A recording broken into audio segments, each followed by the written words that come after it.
Hey YouTube, Wes here checking in with my vinyl finds from the month of April 2019. Hope you're all doing well, having a great day, great night, whenever it is you're watching it. So April was a pretty bountiful month, I should say. It's the month when the local library sale happens.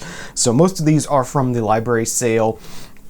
We got a few other pickups over the month that I wanted to share with you as well, so we'll just go ahead and get into it. This first one is the Vinyl Me Please album of the month for April 2019.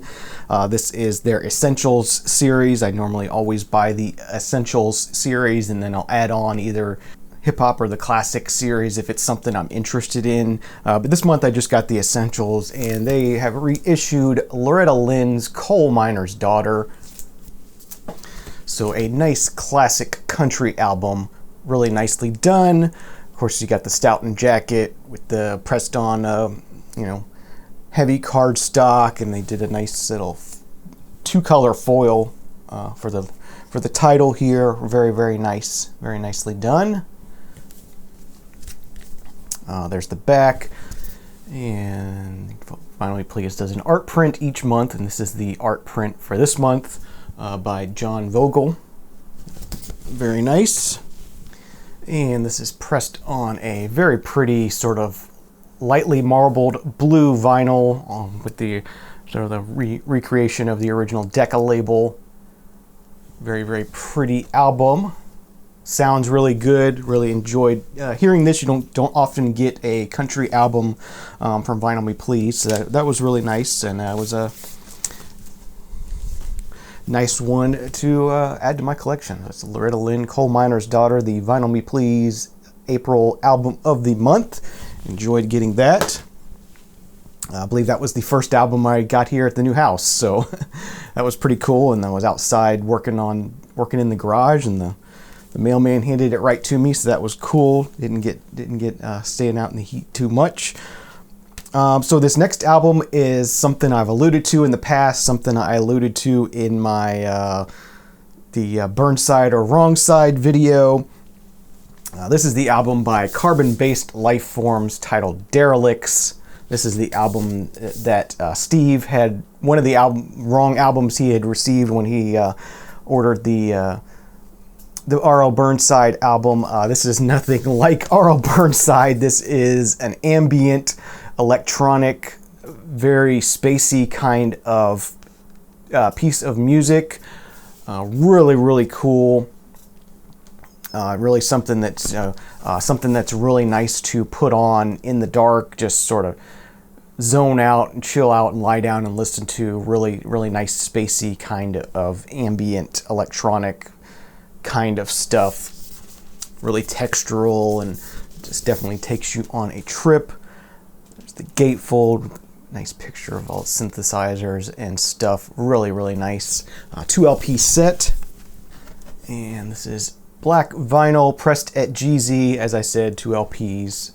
Sounds really nice and quiet, nice and flat pressing, and just a really killer album. If you're into that sort of spacey, electronic, ambient kind of stuff, and for some reason you haven't heard this before, I recommend absolutely going to hear it. It's killer, and I had this on my wish list. I was hoping to get it when I ordered the R.L. Burnside, just as a funny thing, but I went ahead and ordered it anyway, and I'm not regretting that at all. This has been one of my most heavily spun albums in the past couple months. All right, these next two I have to share with you are a couple of Goodwill finds. First one I got here is Blood Rock 2 by the group Blood Rock. Just sort of very heavy 70s rock stuff here. Don't see a year on this, but early 70s, I'm pretty sure. Really enjoyed this. I hadn't really listened to Blood Rock before. I've seen them in the VC before. I've seen some really rough copies in thrift stores and whatnot before, but this was a really nice copy, and definitely had to pick this up and give it a spin, and enjoyed it. So that was a nice thrift store find. And that's on the lime green Capital label. Do like that label quite a bit. And then the absolute killer Goodwill score. This is probably one of the best Goodwill scores I've had in a long time. I just was watching Dylan Noble Records this morning, and he showed this album. This is the album by St. John Green, self-titled, I believe. This is a psychedelic album. Not sure of the year on this one, probably 68, 69, somewhere in there. Yeah, pretty cool. I think this album is a bit overrated. This thing sells for a good bit of money, just because I think it's fairly rare, but you know, it's for a psych album, it gets kind of hokey at times. I think it's good, it's enjoyable, but I wouldn't go spending crazy money on this if you're a psych collector and you don't have this. It's just okay in my opinion. It's not amazing, but it was definitely a cool thrift store find, and I definitely wasn't going to leave it behind for that kind of price. And this is on the Flick Disc label, really cool label. Definitely a very cool label. So yeah, that was a really good find, and I was happy to find it for sure. Okay, so what we have left here is a pretty good stack of stuff I picked up at the library sale. You can see that there. You know, the library sale happens twice a year here. People come in from out of state to shop at the library sale. They have, you know, it's mainly a book sale, but they also have, you know, vinyl and CDs and VHS and DVDs and laser discs and magazines and board games, any kind of media basically they sell at this sale.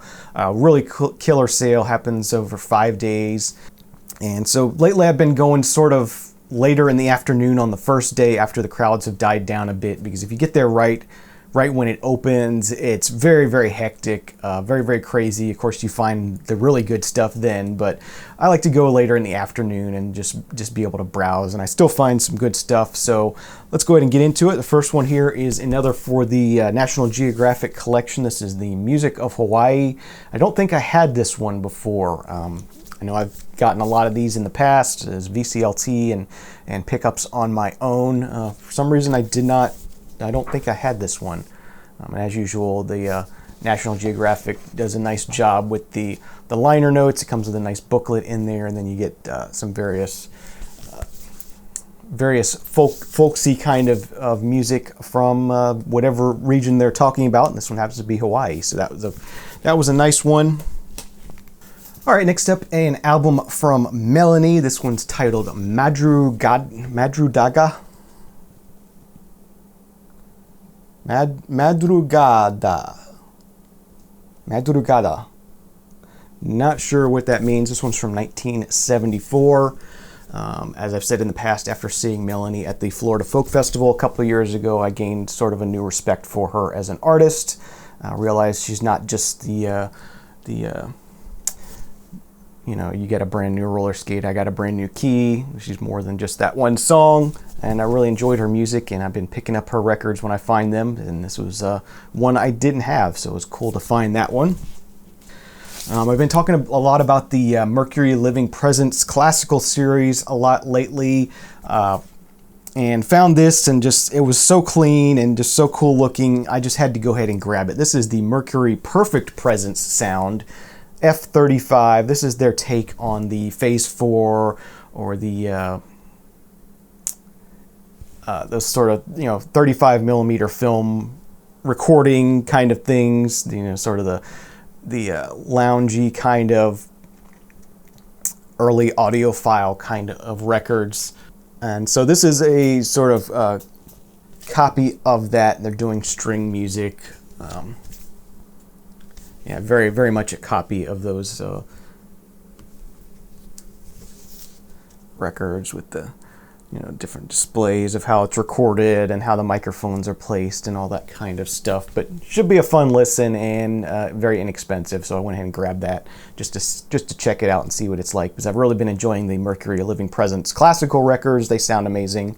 So I thought I'd give this one a try just to see what their deal is on those. Next up, this was pretty cool.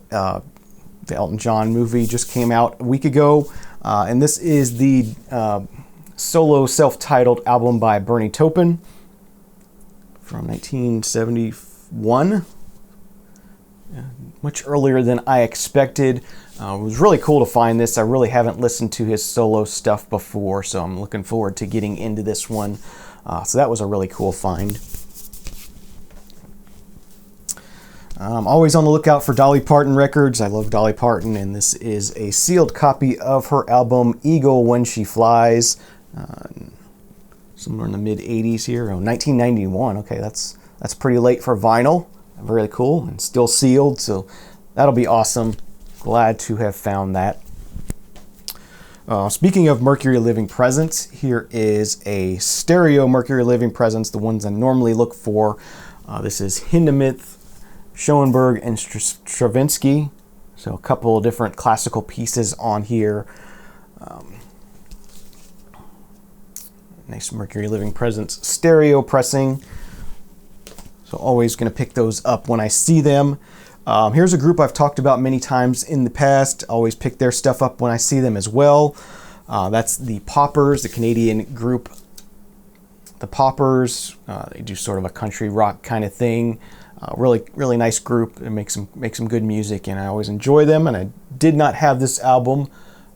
This is Ellis Island, their album Ellis Island. This one's on the Verve label.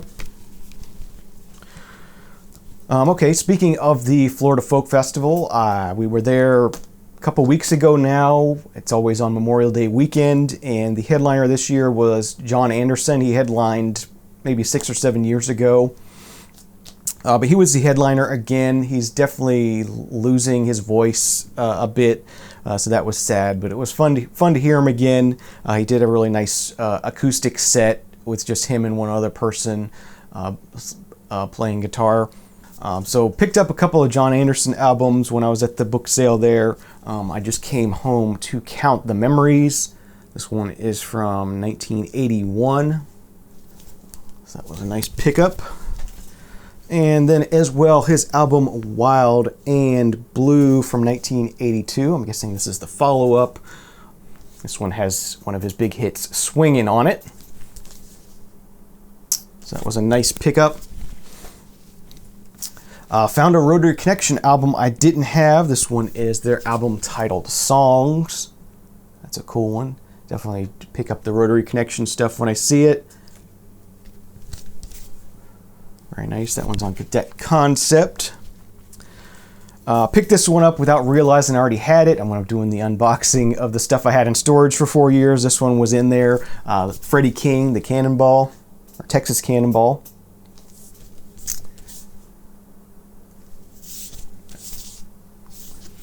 Was a nice pickup. Here's a really fun one. This is kind of just a kitschy sort of 80s nostalgia here. Miss Piggy's Aerobic exercise workout album. So yeah, Miss Piggy workout album. How can you leave that behind? It's just too much nostalgia, and it does include the poster, which was really nice. I wasn't expecting the poster to still be there, but definitely got a poster with it, so you absolutely can't leave this behind. I mean, Miss Piggy, how can you go wrong there? Yeah, that was a fun find and a fun one to be able to listen to and just have a laugh. This next one was really cool. Something I definitely had on my wish list. Another album by Rotary Connection. I was browsing their discography not too long ago, and I noticed that they did a Christmas album, and I was like, yeah, I would definitely want that. And I happened to find it at the book sale there, and it's titled Peace. So this is Rotary Connection doing Christmas music. They do some originals and some sort of classic Christmas tunes, but yeah, definitely looking forward to giving this a spin around the holidays, getting into it. So yeah, that was a really, really cool find. Find a Rotary Connection Christmas album that I knew I wanted. So that was really cool. This next one, album by Carly Simon, titled Spoiled Girl. I don't see this one around 1985, so this is pretty late for her. But yeah, just wanted to pick that up and give it a spin, see what it's all about. A couple more Mercury Living Presents. These are not the stereo ones. The ones that are mainly sought after are the Mercury Living Present stereo issues. These are a couple of mono ones. I thought I'd just pick them up and give them a try. They were 25 cents a piece, so I thought, why not? This is Dupré at Saint Sulpice. I'm sure I'm butchering that title. But this is volume 3 Frank, so Mercury Living Presence, but mono. And then a bit of, I'm guessing, opera music here. This is Maria Menengini with highlights from Medea. So yeah, another Mercury Living Presence mono release. Give that a try. One piece of hip hop I found while I was there. Couldn't pass this one up. This is Rob Bass with the Incredible Bass. This is after he and DJ Easy Rock split up. This is a solo album, but a classic, and definitely one I wanted to have. So it was cool to find that one. And last but not least, we have the soundtrack to Ruthless People, still sealed in the shrink here, 1986. This one's got stuff by Mick Jagger, Luther Vandross, Billy Joel. Who else is on here? Kool and the Gang, Bruce Springsteen, a bunch of other artists. So yeah, I just thought, what the heck? It's a soundtrack. It's an 80s soundtrack. It was a good movie, and I'll enjoy listening to that soundtrack and opening that up for the first time. So hope you enjoyed my vinyl inbox. I'm going to try to do these about once every 3 weeks to try to get caught up, as I realize it's going to be late in June when you're seeing this April vinyl inbox. So I'm trying to do these about every 3 weeks and get caught up over the summer. So every 3 weeks, tune in for a new vinyl inbox while I get caught up. So we'll be doing May pretty soon here, 3 weeks from now. So yeah, thanks for watching. Have a great day, a great night, and we'll see you again real soon. Cheers.